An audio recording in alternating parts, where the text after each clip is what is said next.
সম্মানিত ভাইরা আমার, আল্লাহ সুবহানাহু ওয়া তাআলা কোরআনুল হাকিমে জানিয়ে দিয়েছেন, এই নামাজ যারা আদায় করে, সুন্দরভাবে যারা সালাত কায়েম করবে, এই সালাত তাদেরকে সমস্ত শিরক হল্লাপনা, সমস্ত খারাপ কাজ থেকে বিরত রাখবে।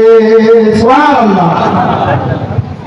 আল্লাহ তাআলা বলেন, ইন্নাস সালাতা তানহা আনিল ফাহশাই ওয়াল মুনকার। আল্লাহু আকবার। আল্লাহ রাব্বুল আলামিন বললেন, তোমরা যথাযথভাবে সুন্দরভাবে নামাজ কায়েম করো, নামাজ আদায় করো, তাহলে এই নামাজ তোমাদেরকে সমস্ত শিরক ভাবনা, সমস্ত খারাপ চিন্তা চেতনা, সমস্ত খারাপ মন্তব্য যাওয়া, খারাপ মন্তব্য করা থেকে এই নামাজ তোমাদেরকে হেফাজত করবে। বলেন সুবহানাল্লাহ। এমনি ভাবে আজকে আমরা সমাজের মধ্যে যদি সফল হতে চাই, সমাজের মধ্যে যদি আমরা নেতৃত্ব সম্পন্ন ব্যক্তিত্ব হতে চাই, আল্লাহ রাব্বুল আলামিন কোরআনুল কারীমে ডাক দিয়ে বললেন, ক্বাদ আফলাহাল মুমিনুন আল্লাযীনা হুম ফি সালাতিহিম খাশিউন। আল্লাহু আকবার। আল্লাহ তাআলা বললেন, তোমরা যদি সফল হতে চাও, তাহলে তোমরা নামাজের ব্যাপারে যত্নবান হও। সুবহানাল্লাহ। তাহলে নামাজ কেন্দ্রিক বলেন তো কোরআনুল কারীমে নামাজের নির্দেশ দেওয়া হয়েছে কয়বার? জোরে বলেন। ৮২ বার। কতবার? প্রত্যক্ষ পরোক্ষভাবে ৮২ বার নামাজের তাগিদ করা হয়েছে।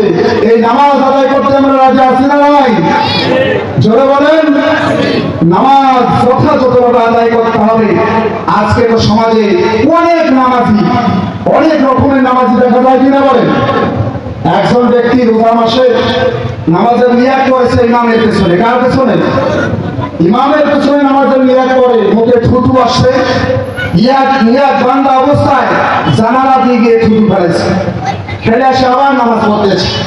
তাই জিজ্ঞাসা করলো যে ভাই, তুমি নামাজরত অবস্থায় থুতু ফেলাইলা? বলতেছে, আমি কি নিয়াত ছাড়ি দিছি? আমার নামাজ তো ঠিকই আছে, মুখে থুতু আসছে, ফেলবো না? নাউজুবিল্লাহ বলেন। নাউজুবিল্লাহ বলেন না কেন?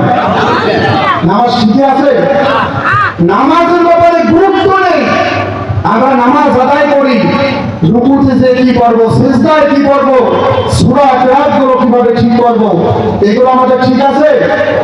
তাশাহুদ, দরুদ শরীফ, দোয়া মাসুরা, এগুলো আমরা ঠিক করি না, নামাজের ব্যাপারে গুরুত্ব নেই, যার কারণে আমাদের নামাজটা আমাদেরকে সফলতা দিচ্ছে না। কথা বলেন ঠিক কিনা?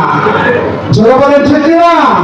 আজকে মসজিদ ধোয়া মুসল্লি, কিন্তু আমাদের ধোয়া আল্লাহর দরবারে কবুল হয় না, কারণ আমরা নামাজের ব্যাপারে যত্নশীল না, নামাজের ব্যাপারে আমাদের গুরুত্ব নাই। কথা বলেন ঠিক কিনা? সম্মানিত উপস্থিতি, আল্লাহ রাসূলের সাহাবীগণ নামাজের ব্যাপারে কতটা গুরুত্ব দিতেন। বিশ্ব নবী রাহমাতাল লিল আলামিনের জামাতা হযরত আলী রাদিয়াল্লাহু তাআলা আনহু জিহাদের ময়দানে তিনার পায়ে তীর বেঁধে গেল। এক পাশ দিয়ে ঢুকে অন্য পাশ দিয়ে তীর বাইর হয়ে গেল। তীরের যন্ত্রণায় ব্যথায় কাতরাচ্ছে। কোন সাহাবী তেনার পা থেকে তীরগুলো খুলতে পারছেন না। বিশ্বনবী রাহমাতাল লিল আলামিনের কাছে বলা হলো, ইয়া রাসূলুল্লাহ, ইয়া হাবিবাল্লাহ, আপনার প্রিয় সাহাবী হযরত আলী রাদিয়াল্লাহু তাআলা তেনার পায়ে তীর বেঁধেছে, আমরা অনেক চেষ্টা করছি কিন্তু তীর খুলতে পারছি না। ইয়া রাসূলুল্লাহ, ইয়া হাবিবাল্লাহ, এখন আমরা কি করব? বিশ্বনবী রাহমাতুল লিল আলামিন জানিয়ে দিলেন, ও আমার সাহাবীরা, তোমরা একটু অপেক্ষা করো, নামাজের সময় পর্যন্ত অপেক্ষা করো। নামাজের মধ্যে যখন আমার আলী দাঁড়িয়ে যাবে, তোমরা তখন তার পা থেকে তীরটা খুলবে। সুবহানাল্লাহ।